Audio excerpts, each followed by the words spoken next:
When Britain let go of its empire in South Asia in 1947, it left behind two massive states, India and Pakistan.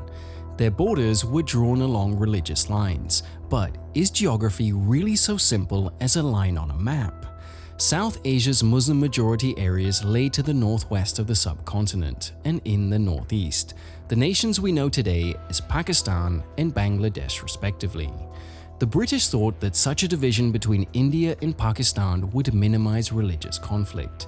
Instead, it drew the battle lines for divisions that would spill over into war and attempted genocide. Today, on A Day in History, we look at the genocide inflicted upon Bangladesh during its liberation war, and the suffering that surrounded the birth of a new nation whose only crime was winning an election. Before we begin, don't forget to like this video and subscribe to our channel for more videos like this one.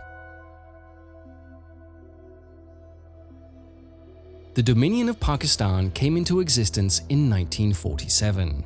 Covering the modern area of Pakistan in the west and Bangladesh in the east, their shared Muslim faith was not enough to bridge the many linguistic, ethnic, and cultural gaps between the two sides of the country. West Pakistan and its Urdu-speaking elites dominated the entire state, although the ethnically Bengali East were the majority of the population. The Bengali majority was discriminated against in education, the military, politics, and other aspects of life. This discrimination fell especially hard on the Hindu minority, but the Muslim majority was also characterized as a lesser cultural and racial group to the Western Pakistani.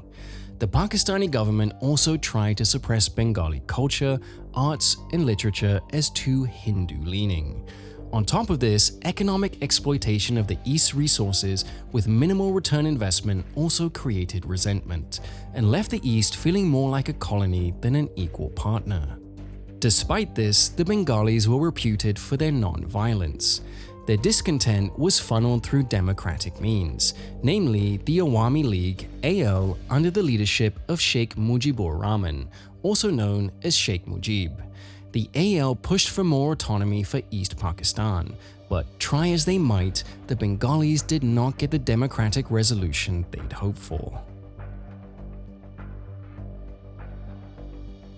1970 was the breaking point.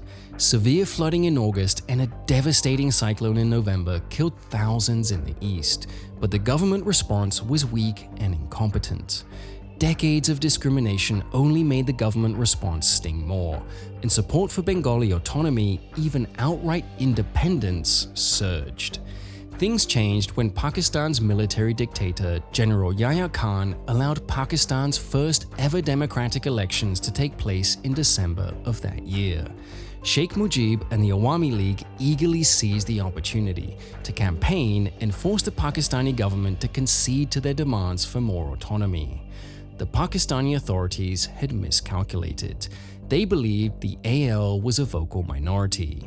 AL might win 60 or 70 seats in the east, but nowhere near enough to be a serious problem. They were wrong. When the results came in, 167 of East Pakistan's 169 seats went to the AL. They weren't just the largest party in the east, but the single largest party in Pakistan as a whole. Yahya Khan's government refused to concede. They'd favored the Pakistan People's Party of Zulfikar Ali Bhutto. Bhutto refused to recognize his rival's victory, and famously threatened to break the legs of any official who accepted Mujib's victory. Yahya Khan, Bhutto and Mujib met in early 1971 to negotiate through the crisis, but got nowhere, and it was clear that the Pakistani authorities would not allow the AL to take up their democratic mandate. In March 1971, Yahya Khan blocked the AL from forming their new government. In response, Sheikh Mujib and the AL called for a general strike across all of East Pakistan. Farmers, railroad workers, soldiers, government officials, police, teachers, and more walked out, grinding the entire region to a halt. One final attempt to negotiate failed, and Pakistan decided that the only solution to the crisis was force. Throughout March, Yahya Khan had been secretly transferring thousands of soldiers into East Pakistan in preparation for a military solution to the crisis. Yahya delegated this task to General Tika Khan, who'd already earned the nickname of the Butcher of Balochistan for his brutal suppression of unrest in that region. Yahya Khan believed that overwhelming military force would crush the Bengali nationalists and force the rest into submission. "Kill 3 million, he said, and the rest will eat out of our hands. On the night of March 25th, Yahya launched Operation Searchlight. It was a massive coordinated strike on almost every major city in East Pakistan. Pakistani troops targeted AL party leaders, civil officials, police, intellectuals, academics, and anyone else who could act as a leadership class to the independence movement were hunted down. The most well-known attack on that night occurred at Dhaka University. The Pakistani authorities wanted to eliminate the academics and students of Bangladesh's best university to deprive the people of some of its greatest potential leaders. Pakistani troops entered the campus and went room to room, dormitory by dormitory, rounded up teachers and students, marched them into the open, and executed them. At least 10 teachers and 100 students were massacred in a single night. Some of the students were forced to dig graves for the massacre victims before being executed themselves. This was the first stage of the genocide. By decapitating the Bengali leadership, Pakistan hoped to leave the rest of the Bengalis as weak and easy prey. The next day, Sheikh Mujib issued a telegram to the public, announcing that they would meet the Pakistani attacks with equal force. East Pakistan was no more, and the nation of Bangladesh was now fighting for its freedom. He wrote, "Today, Bangladesh is a sovereign and independent country. The Bengalis are fighting the enemy with great courage for an independent Bangladesh. May Allah aid us in our fight for freedom. Joy Bangla. May Bangladesh be victorious." Sheikh Mujib was arrested shortly after and spent the rest of 1971 in prison. In his absence, the Bengalis heeded his call to fight. 5 battalions of the East Bengal Regiment mutinied, and civilians armed themselves for guerrilla warfare against their aggressors. This collective resistance became known as the Mukti Bahini. Bangladesh's limited military forces put up a spirited resistance to the Pakistani military, but they were outnumbered and outgunned. The Pakistani attacks were brutal. By March 28th, some estimates say up to 15,000 Bengalis had been killed, and another 15,000 were dead by early April. Without a centralized leadership, the early Bengali resistance was amateurish and uncoordinated. By the middle of May, Pakistan controlled most major towns and cities, while the Bengalis and their government in exile had been driven mostly into the countryside. From May 1971, the war took on a more guerrilla character as Bengali forces tried to reorganize and retake the cities. Between May and September, up to 100,000 young men were trained as guerrilla fighters. The Indian government also began extending limited support to counter their old rival of Pakistan. The Pakistanis tightened their hold on the urban areas, continuing mass arrests and executions for alleged rebels, and launching strategic assaults on villages to rout Bengali forces.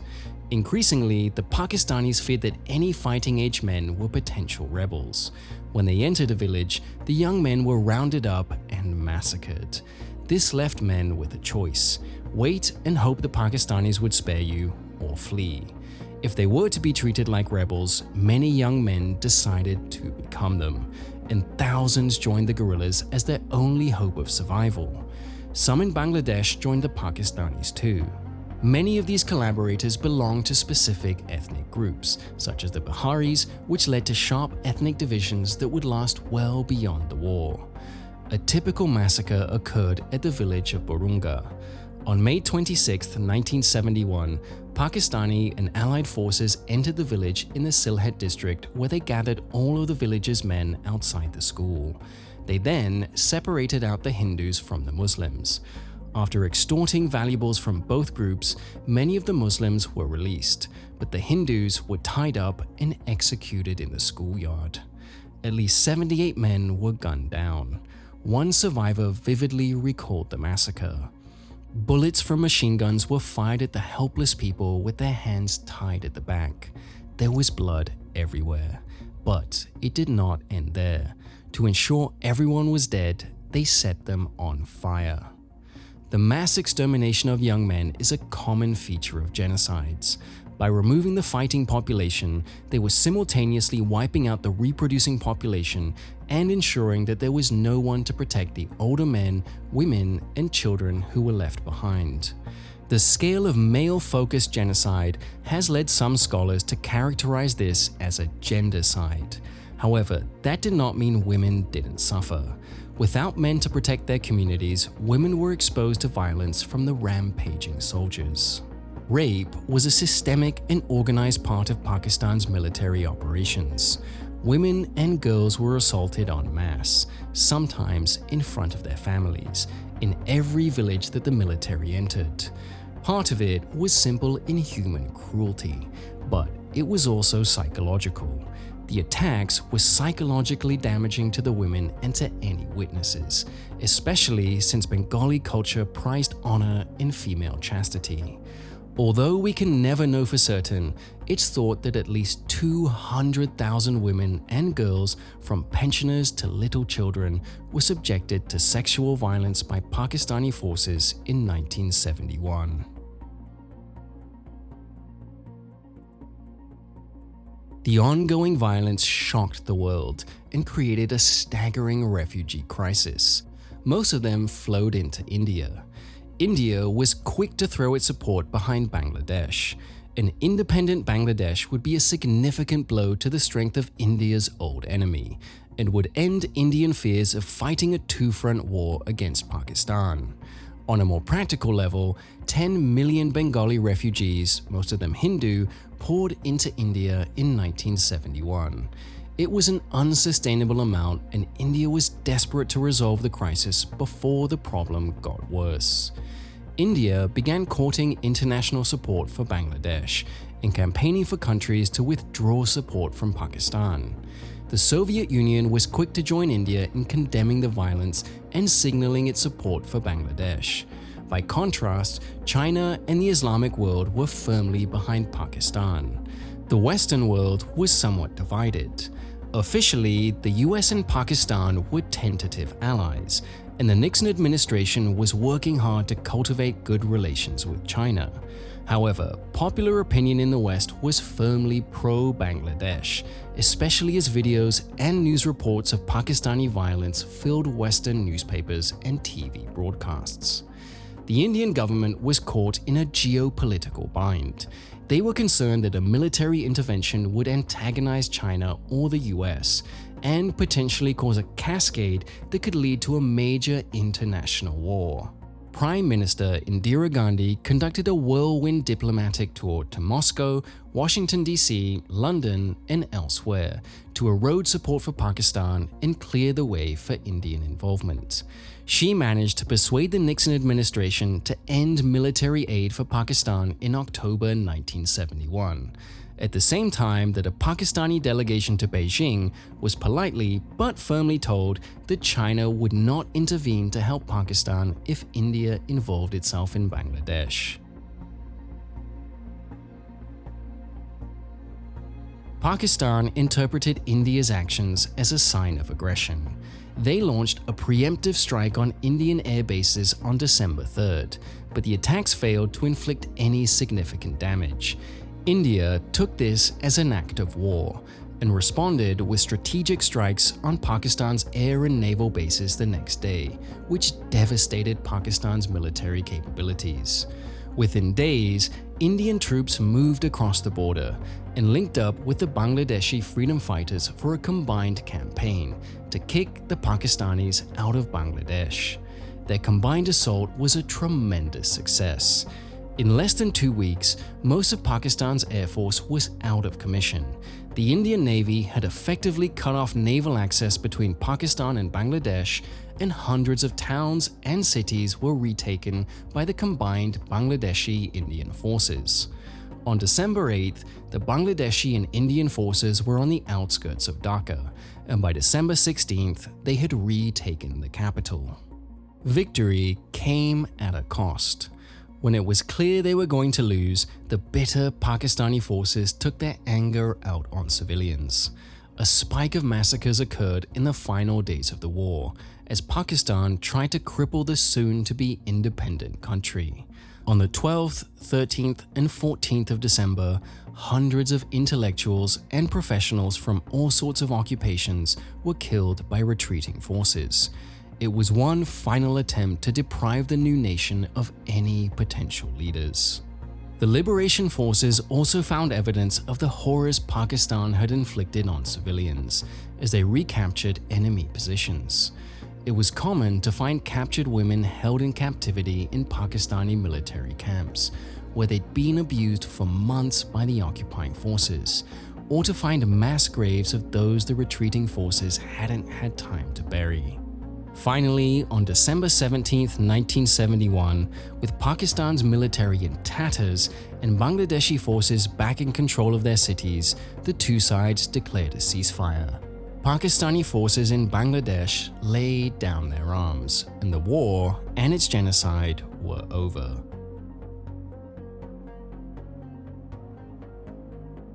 Bangladesh was the first nation-state to earn its independence by waging a successful war of liberation against a post-colonial state. Additionally, the intervention of the Indian military was one of the only examples of a genocide being ended thanks to external intervention. Most academics accept that what happened in Bangladesh was a genocide.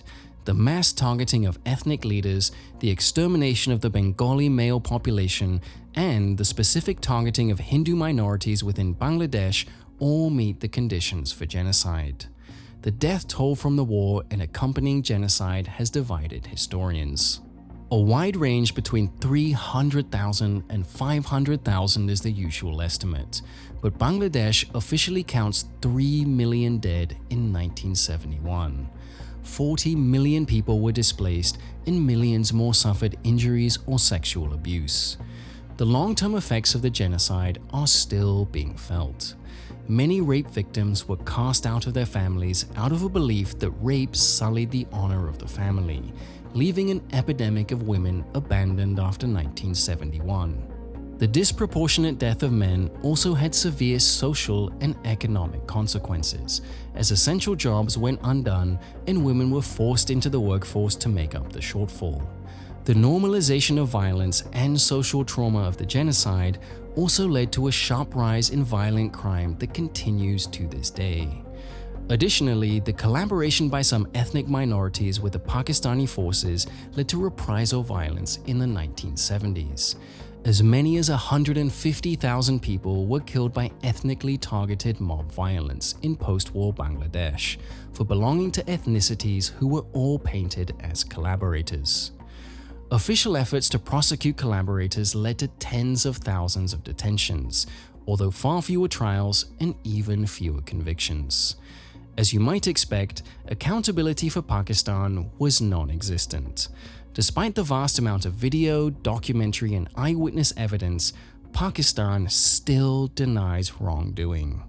It blames the rogue action of soldiers for the undeniable episodes of violence, while official Pakistani estimates vastly downplay the actual number of casualties. Not a single Pakistani faced any punishment for the murder, rape, or other abuse inflicted upon millions of people. The rest of the world's sympathy faded once the massacres left the headlines. Today, the Bangladesh genocide is just one of numerous forgotten atrocities of the 20th century. Depending on the death tolls you believe, the fact that all of this occurred in just 9 months between March and December 1971 makes this one of the most intense genocides in the 20th century. But as we've seen many times on this channel, the scale and severity of crimes do nothing to guarantee their perpetrators will be punished, or that their victims will be remembered. We hope that this video at least raised your awareness of what really happened during those fateful 9 months in Bangladesh. If you enjoyed this video, don't forget to leave a like and subscribe to this channel for more videos like this one.